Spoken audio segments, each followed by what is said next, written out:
warahmatullahi wabarakatuh.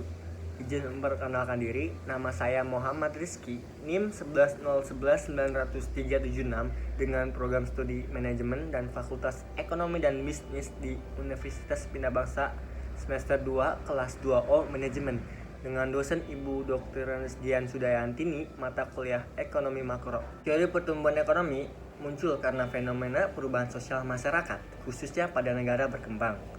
Pertumbuhan ekonomi dijadikan tolak ukur bagi kemajuan dan pengembangan bagi suatu bangsa. Oleh karena itu, teori pertumbuhan ekonomi banyak bermunculan di dunia. Teori pertumbuhan ekonomi dapat didefinisikan sebagai penjelasan mengenai faktor-faktor yang menentukan kenaikan output per kapita dalam jangka panjang dan penjelasan mengenai bagaimana faktor-faktor tersebut berinteraksi satu sama lain sehingga terjadilah proses pertumbuhan. Teori awal dikelompokkan sebagai teori klasik dan kemudian dikembangkan lagi menjadi teori neoklasik. Teori klasik dipopulerkan oleh gagasan Adam Smith, David Ricardo, Thomas Robert Malthus yang menunjukkan bahwa pakar membahas lebih luas tentang kegiatan ekonomi dalam kehidupan masyarakat. Kerangka pemikiran dan pola pendekatan fenomena ekonomi dalam kehidupan masyarakat masih bersifat sederhana dan jika dibandingkan dengan ukuran zaman sekarang tergolong dengan terlalu sederhana. Pakar yang paling dikenal adalah Adam Smith atau Bapak Ilmu Modern. Secara garis besar, pemikiran Adam Smith bertumbuh pada akselerasi sistem produksi suatu negara dari sistem tradisional ke masyarakat modern yang lebih kapitalis. Selanjutnya adalah David Ricardo yang menjelaskan bahwa pengembangan berupa penjabaran model pertumbuhan semakin tajam. Hal yang disimpulkan bahwa keterbatasan faktor produksi tanah atau sumber daya alam akan membatasi ekonomian suatu negara. Apabila SDA telah dieksploitasi secara besar-besaran, maka perekonomian berada posisi stasioner atau berhenti.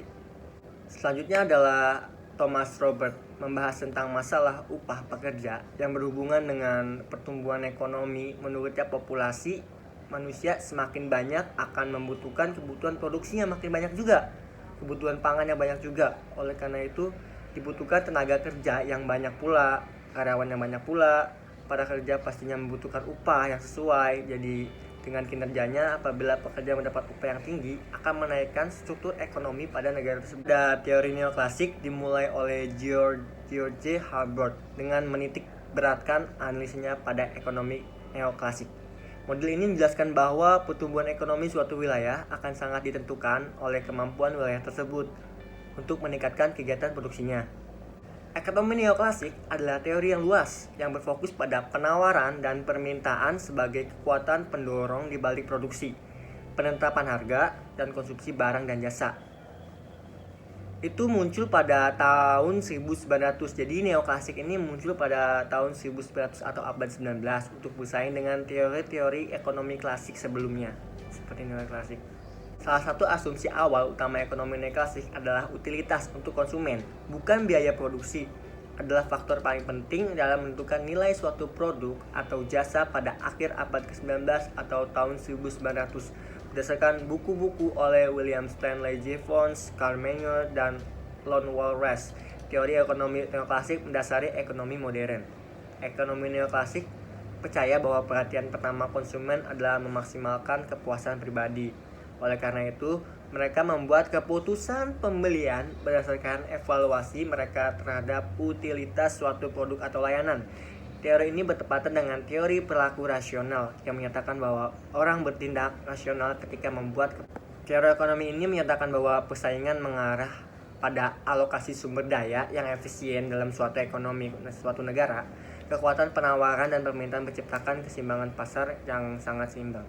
Nah, lalu kita masuk pada kesimpulan. Pada intinya, perbedaan dari teori klasik dan teori neoklasik adalah pada intinya pendekatan klasik hanya bertumpu pada asumsi perkembangan ekonomi yang seakan-akan selalu berjalan dalam keadaan pasar bebas tanpa adanya monopoli begitu. Sedangkan pada pendekatan neoklasik, sistem ekonominya didasarkan sepenuhnya pada kepemilikan individu atas faktor produksi, mekanisme pasar, dan persaingan sebebas-bebasnya. Cukup sekian penjelasan saya untuk teori klasik dan teori neoklasik pada hari ini. Kurang lebihnya saya mohon maaf. Wassalamualaikum warahmatullahi wabarakatuh. Jangan lupa klik tombol like dan subscribe. Terima kasih.